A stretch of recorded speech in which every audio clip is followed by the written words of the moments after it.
আসসালামু আলাইকুম।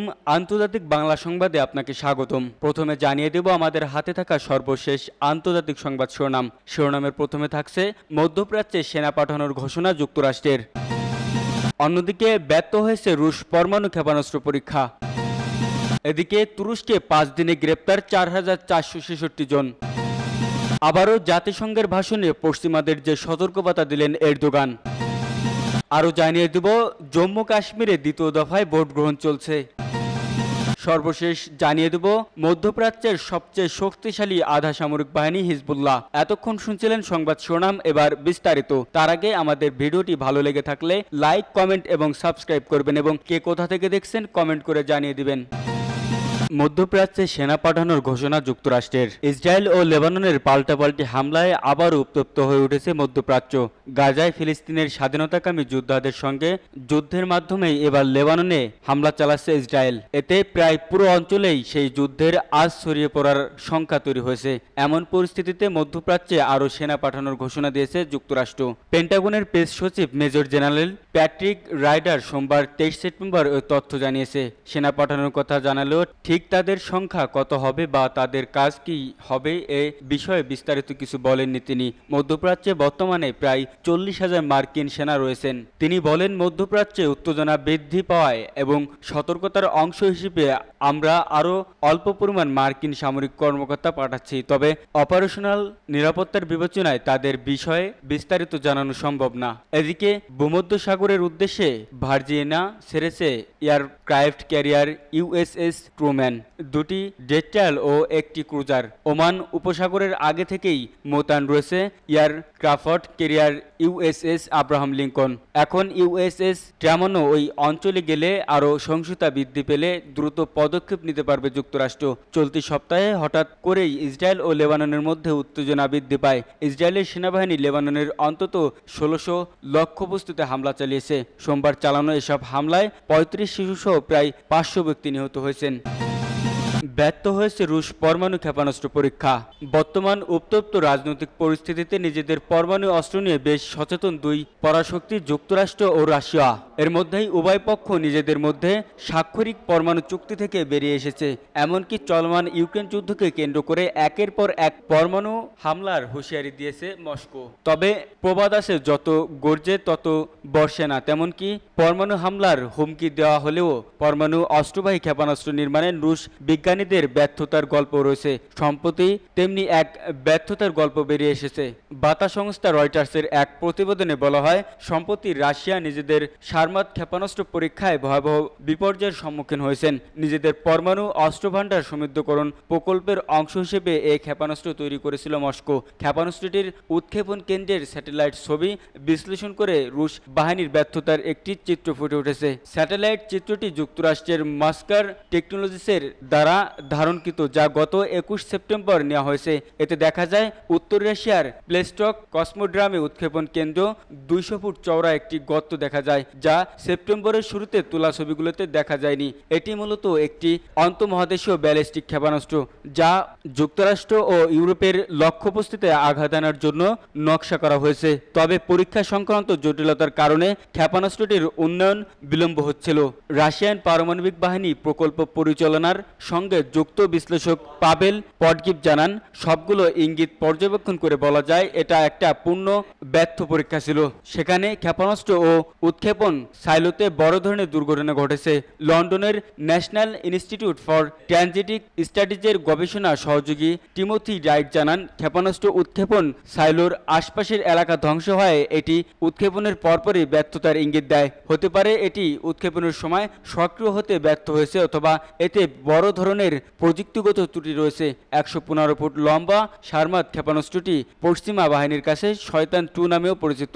এর পাল্লা 18,000 কিলোমিটার, 208 টনের বেশি ওজন নিয়ে সারমাত ক্ষেপণাস্ত্রটি উৎক্ষেপণ করা যায়। রুশ গণমাধ্যম জানায় এটি ভিন্ন ভিন্ন লক্ষ্যমাত্রায় আঘাতের জন্য 16টি পরমাণু ওয়ারহেড বহন করতে পারে। পুতিন জানিয়েছিলেন, এ ধরনের ক্ষেপণাস্ত্র রাশিয়ার শত্রুদের কাছে নেই। তুরস্কে 5 দিনে গ্রেপ্তার 4,466 জন। গত 5 দিনে বিভিন্ন স্থানে অভিযান চালিয়ে 4,466 জন পলাতক আসামিকে গ্রেপ্তার করেছে তুরস্কের পুলিশ। দেশটির স্বরাষ্ট্রমন্ত্রী আলী ইয়ারলিয়াকা এ তথ্য নিশ্চিত করেছেন।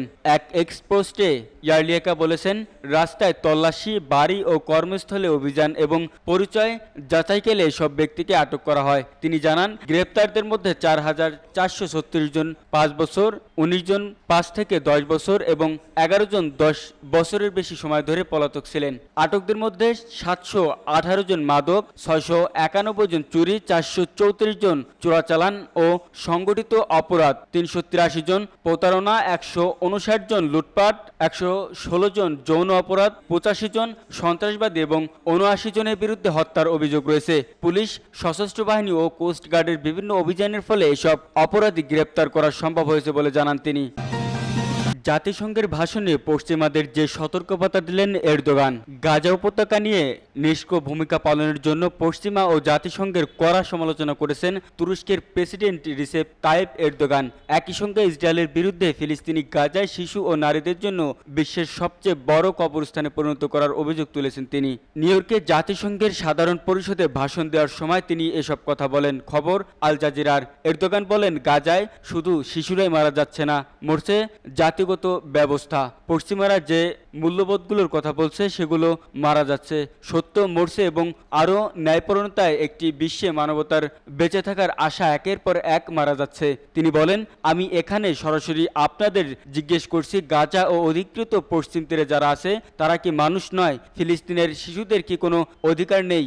গাজায় ইসরায়েলের হামলায় কট্টর সমালোচক এরদোগান দেশটির প্রধানমন্ত্রী বেনিয়ামিন নেতানিয়াহু সরকারকে মধ্যপ্রাচ্যকে আরও যুদ্ধের দিকে ঠেলে দেওয়ার জন্য অভিযুক্ত করেছেন। এছাড়া আন্তর্জাতিক সম্প্রদায়কে নেতানিয়াহু ও তার হত্যাকারী নেটওয়ার্ককে থামানোর আহ্বান জানান। নেতানিয়াহুকে অ্যাডলফ হিটলারের সঙ্গে তুলনা করেন তিনি। তুরস্কের প্রেসিডেন্ট বলেন, 70 বছর আগে মানবতার জোট যেমন হিটলারকে থামিয়েছিল, তেমনি নেতানিয়াহু ও তার হত্যাকারী নেটওয়ার্ককে মানবতার জোট থামানো উচিত। গাজায় অবিলম্বে যুদ্ধবিরতির আহ্বান জানিয়ে এরদোগান বলেন, অবিলম্ব ও স্থায়ী যুদ্ধবিরতি অর্জিত হওয়া উচিত, একটি বন্দি বিনিময় প্রতিক্রিয়া সম্পন্ন হওয়া উচিত এবং গাজায় মানবিক সহায়তা বাধাহীনভাবে ও অবিচ্ছিন্নভাবে সরবরাহ করা উচিত। এরদোগান এছাড়া একদিন জর্ডান ও কাতারের মতো মধ্যপ্রাচ্যের অন্যান্য দেশের সরকার ও রাষ্ট্রপ্রধানরা জাতিসংঘের সাধারণ পরিষদে গাজার ইসরায়েলের যুদ্ধের বিরুদ্ধে কথা বলেন।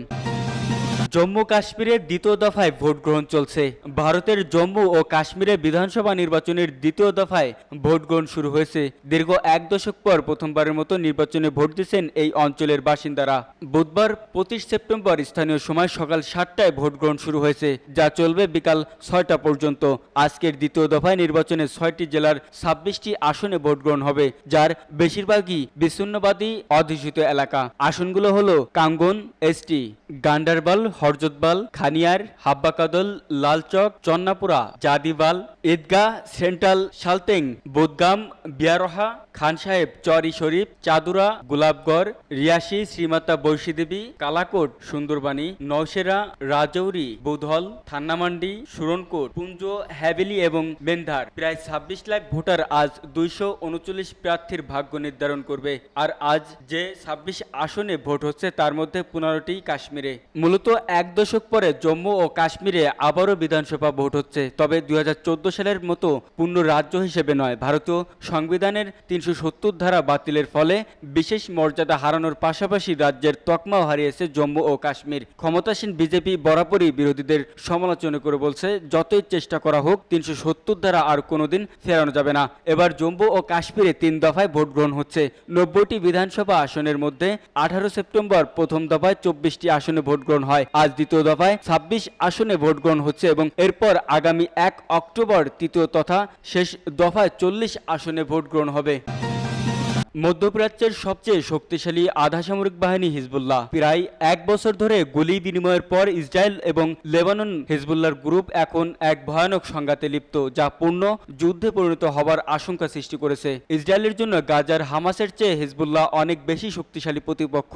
অনেকে ইরান সমর্থিত এই গ্রুপকে অঞ্চলের সবচেয়ে শক্তিশালী আধা সামরিক বাহিনী হিসেবে গণ্য করেন। তবে লেবাননে হিজবুল্লাহর বেশ ক্ষমতাধর রাজনৈতিক এবং সামাজিক শাখাও আছে। হিজবুল্লাহ নেতা হাসান নাসরুল্লাহ ইসরায়েলকে হুঁশিয়ারি দিয়ে বলছে তার গ্রুপের নতুন অস্ত্র এবং সক্ষমতা আছে। তারা উত্তর ইসরায়েলের গভীরে ড্রোন থেকে ফিল্ম করে ফুটেজ প্রকাশ করেছে, যেখানে হাইফা বন্দর লেবানন ইসরায়েল সীমান্ত থেকে অনেক দূরের অন্যান্য স্থাপনা দেখা যাচ্ছে। গত কয়েকদিনে তারা এক বছরের যে কোনো সময়ের চেয়ে ইসরায়েলের আরও গভীরে আঘাত এনেছে।